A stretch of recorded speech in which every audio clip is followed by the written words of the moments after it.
안녕하십니까? 키워드 성경 연구원의 김은철 목사입니다. 오늘은 중고등 성품 14과 치료하지 않으실 때, 사도 바울에 관한 이야기가 되겠습니다.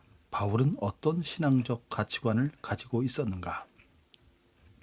하나님에 대해서, 우리 주 예수님에 대해서, 그분 자체에 대한 깊은 신뢰와 그분을 너무나도 존중하고 존경하며 경외하고, 우리 주님이 얼마나 진실하시고 신실하시고 의로우신 분이신지, 얼마나 사랑이 많으시고 긍휼과 자비가 풍성한 분이신지에 대해서 주님과의 관계 속에서 그 모든 것을 깨닫게 되는 것입니다. 그래서 주님께서 내 기도를 들어주지 않는다 할지라도, 주님께서 내게 무엇을 선물로 주지 않는다 할지라도 그것에 이제 관계하지 않고 주님만을 온전히 바라보면서 깊이 신뢰하면서 사랑하면서 그가 끝까지 달려갔던 것입니다. 그러므로 언제나 그는 그리스도의 풍성한 은혜 가운데 있었다라고 고백을 하는 것입니다. 바울의 일생 60년을 살펴보면 예수님을 만난 그 이후부터 나머지 30년은 그는 주님 만나기 전에 바리새파 중에 바리새파였고, 그리고 랍비의 교육을 다 받은 그러한 사람이었죠.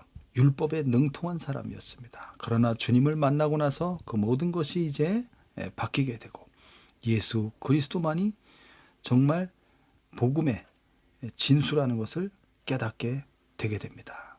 그래서 아라비아로 내려가서 3년 동안 머물게 됩니다. 아라비아에서 그가 깊은 영적 교제를 주님과 하면서, 그리고 고향 다소로 내려가서 10년간 있게 됩니다. 바울이 주님을 만나고서 바로 복음 전도자의 사역을 한 것이 아니었습니다.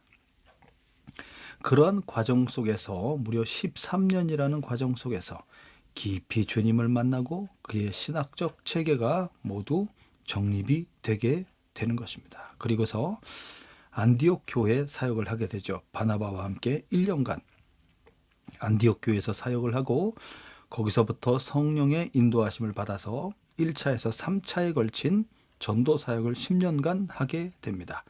수만 킬로에 이르는 이제 수리아 안디옥에서부터 시작해서, 그리고 소아시아 지역과 또한 마게도냐 아가야 지역, 그리고 로마까지 그가 가서 복음 전도를 하게 되는 것입니다. 10년의 사역을 마치고 예루살렘에 돌아왔을 때 그는 체포가 되게 되고, 그러면서 가이사랴의 감옥에 2년간 갇히게 됩니다. 그리고 나서 그가 그 재판을 로마 황제 앞에 받기를 신청했기 때문에 로마로 이제 호송되게 됩니다. 로마로 가서 2년간 가택 연금 상태에 있게 됩니다. 2년이 지나자 풀려나게 되고, 그때 바울이 4차 전도 여행을 하게 되는 것입니다. 동방 전도를 하고 스페인까지 복음을 전하게 되죠. 자, 그 기간이 마치자 네로 황제 때 사도 바울은 순교를 하게 됩니다. 너무너무나 큰 업적을 바울이 이루었습니다. 신약 성경 27권 중에 13권을 그가 기록한 편지가 되겠고요. 히브리서까지 하면 14권이 되겠습니다. 당시 온 세상에 복음을 전파했습니다. 소아시아, 마게도냐, 아가야, 그리스와 로마에 이르기까지, 그리고 스페인까지, 알바니아까지 복음을 전하였습니다. 바울에게서부터 어마어마한 능력이 나타났습니다. 병 고치는 능력과 귀신을 쫓아내는 능력과 이적이 그를 통하여 나타났습니다. 손수건이나 앞치마를 가져다가 병든 사람에게 얹기만 해도 병이 떠나가고 악귀가 떠나가는 강력한 능력이 나타났습니다. 고린도후서 12장 1절부터 보면 그가 셋째 하늘 곧 낙원에 이끌려가서 말할 수 없는 그 천국의 모습을 보았고 계시의 말씀을 들었다고 했습니다. 그것을 사람들에게 알리지 말라고 했죠. 그 정도로 어마어마한 능력이 그에게서 나타나는데, 정작 그는 육체의 가시라고 하는 사탄의 사자를 이제 주님이 허락하셔서 그가 너무너무나 고통스럽고 아팠습니다. 그래서 그것을 이제 떠나가게 해달라고, 그 질병을 고쳐달라고 3번이나 주님께 간구하였지만 주님께서는 들어주지 않으셨죠. 내 은혜가 내게 족하도다, 이렇게 말씀했습니다. 이러한 육체의 가시를 주신 이유는 너무 자만하지 않게 하기 위해서, 너무나 큰 능력과 계시의 말씀을 받았기 때문에 그가 교만하게 되면 이 모든 것이 무너지게 되는 것이죠. 그를 사랑하신 주님께서 그가 자만하지 않도록, 자만을 통하여 멸망하지 않도록 그를 위해서 육체의 가시를 허락했다고 했습니다. 그것은 너무나 고통을 주는 질병이었는데 간질이라고도 하고 안질이라고도 합니다. 어떤 것인지 모르지만 참으로 큰 고통을 당하고 있었습니다. 왜 주님께서는 그러한 사랑하는 종의 그 육신의 질병의 문제를 고쳐주지 않았을까요? 내 은혜가 내게 족하도다. 이는 내 능력이 약한 데서 온전하여 짐이라. 바울은 언제나 그리스도의 풍성하신 은혜 가운데 거하고 있었습니다. 그것을 말해주는 것입니다. 네가 비록 질병 가운데 고통을 당하고 있으나 너는 내 은혜 안에 있다. 나의 능력이 너를 통하여 강력하게 나타나게 되는데 그것은 너의 약한 그 부분, 한 부분이 나의 능력의 마지막 한 조각 부분을 채워주게 됨으로써 내 능력이 완전하게 되어 그렇게 강력하게 나타나는 것이다, 이렇게 알려준 겁니다. 그렇기 때문에 바울은 더 이상 그 문제에 대해서 이제 구하지 않았습니다. 그리고 도리어 기뻐했습니다. 야, 나의 이 약한 것으로 인해서 주님의 권능이 이제 완전하여져서 강력하게 나타나는 것이구나. 그러면 이제 나의 약한 것에 대해서 내가 더 자랑하리라. 왜냐하면 그리스도의 능력이 내게 머물게 하기 위함이다. 야, 이 어마어마한 놀라운 비밀을 바울이 깨닫게 됐습니다. 그래서 내가 그리스도를 위해서 이제는 약한 것들과 능력과 궁핍과 박해와 곤고를 이제 더 기뻐하고 이것을 자랑하리라. 이는 내가 약할 그때 곧 강하기 때문이다.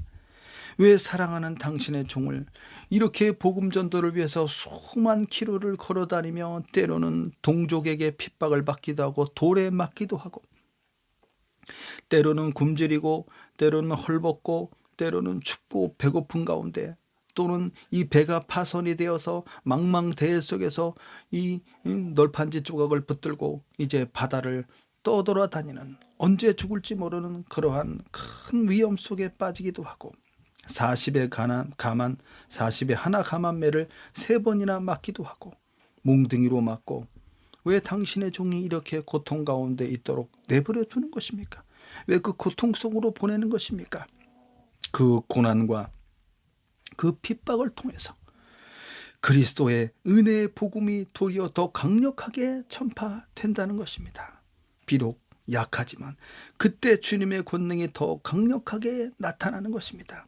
나를 위해서 고난당하신 그리스도의 고난을 바울은 자기의 육체에 채운다고 했습니다. 주님이 당하신 고난을 나도 조금이라도 맛보면서 그리스도와 함께 이 진리의 복음, 천국의 복음을 믿지 않는 사람들에게 이제 그 나라, 그 민족에게 가서 복음을 전파하는 것입니다.